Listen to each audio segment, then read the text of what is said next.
Tawazani Amakosi Mako. Thank you for joining me for another video. In this video, we'll be discussing the ancestral spirit Amakosi. As much as I might have this ancestral spirit, you might also have it and might originate from a different area on the continent, and therefore this will not go in depth spiritually, but will serve as just a demystifying tool for those that are not familiar with the spirit. So please remember that this is the way that I am taught. And so please take everything that you see or find on the internet with a pinch of salt. Let's get into it. So the word Amakosi means kings, but not just kings. We will have to include chiefs as well, people who hold chieftaincy.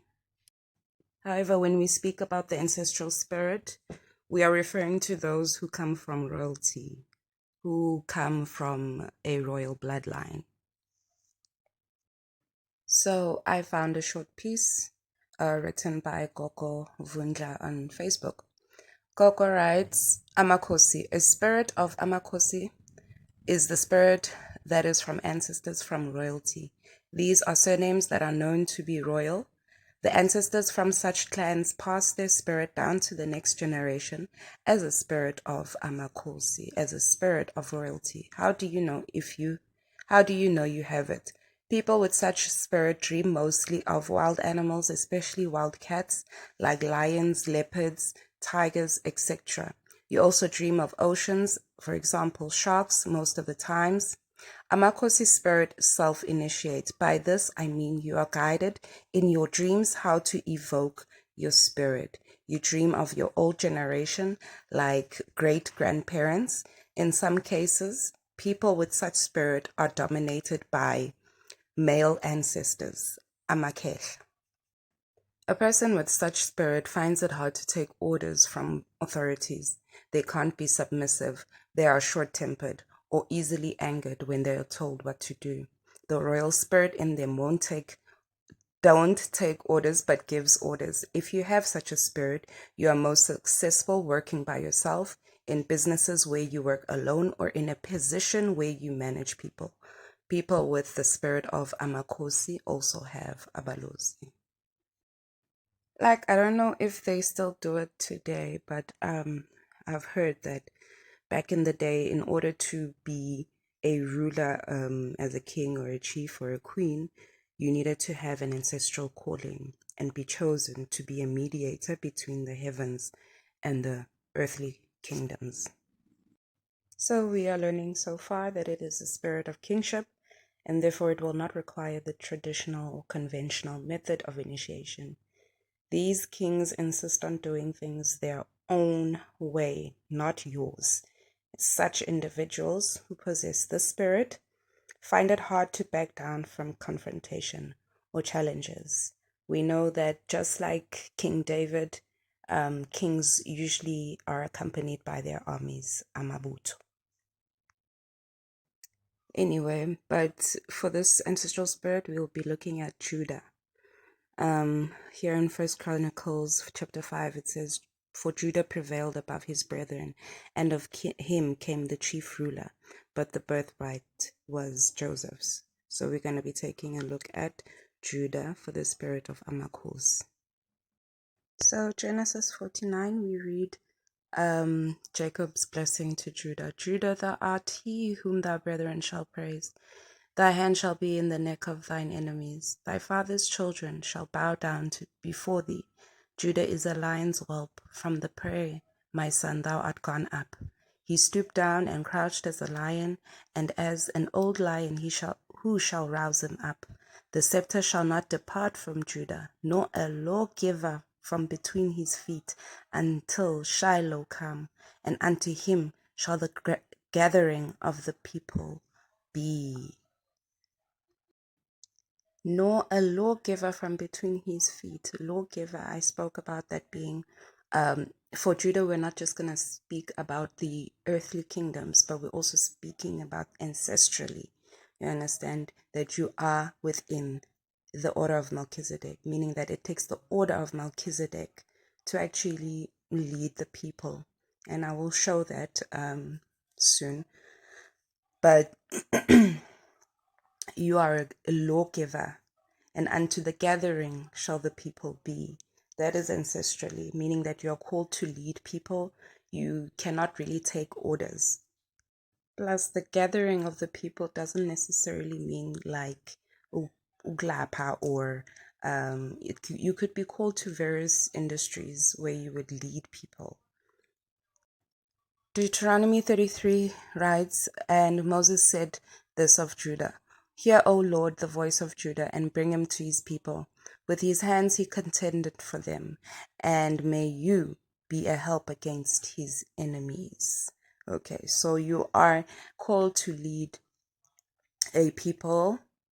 Doesn't necessarily mean like it's only for healers, but this is part of the higher calling parts of Ubungoma, where you are actually called to lead people and fight for them. Because that's what kings, chiefs do. They protect their people, they protect and fight for what's right for their people. So I want us to just read an excerpt about Judah from the Testament of the 12 patriarchs of the house of Israel. A copy of the words of Judah, which he spoke to his sons before he died. When they gathered together and came to him, he said unto them, Listen, my children, to Judah your father.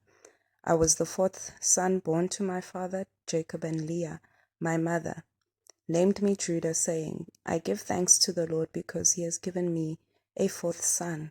In my youth I was keen. I obeyed my father in accord with his every word. I honored my mother and her sister. And it happened that as I matured, my father declared to me, You shall be king, achieving great success in every way. And the Lord bestowed on me grace in all my undertakings, in the field and at home. I know that I raised a deer, caught it, prepared it as food for my father, and he ate it. By chasing it, I captured a gazelle, and everything that was in the fields I overtook. I killed a lion and removed a kid from its mouth.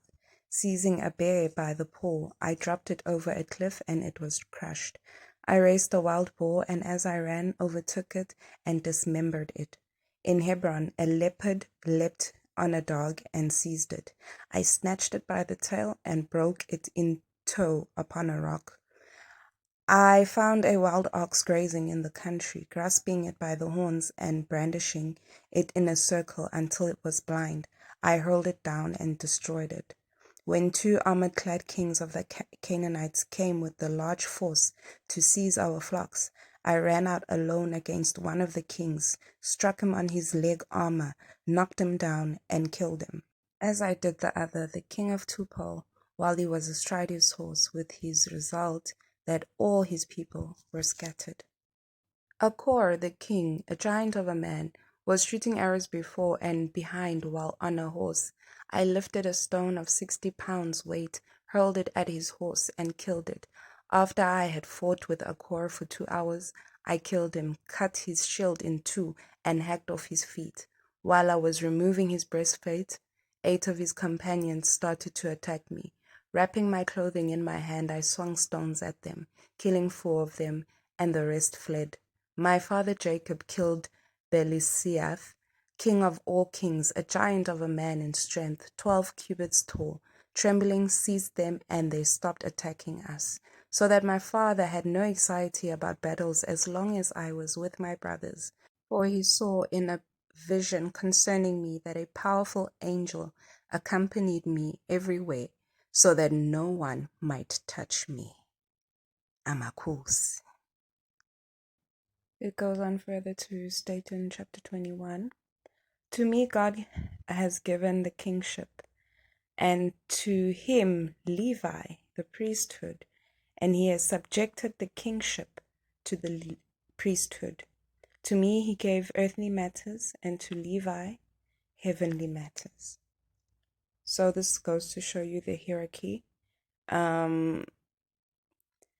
First the spiritual, then the natural, in other words. So even the kingship is subject to the order of Melchizedek. So according to the ways of the kingdom, a leader is not elected, is not appointed. A leader is birthed.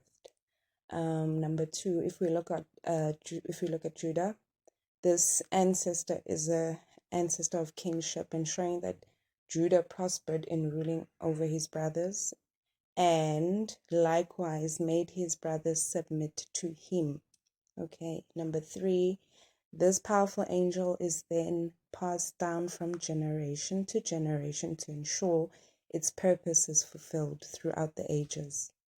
So that's as far as I can go. Anything further than that is information that you're supposed to be getting from your ancestors. So thank you for watching this video and taking the time.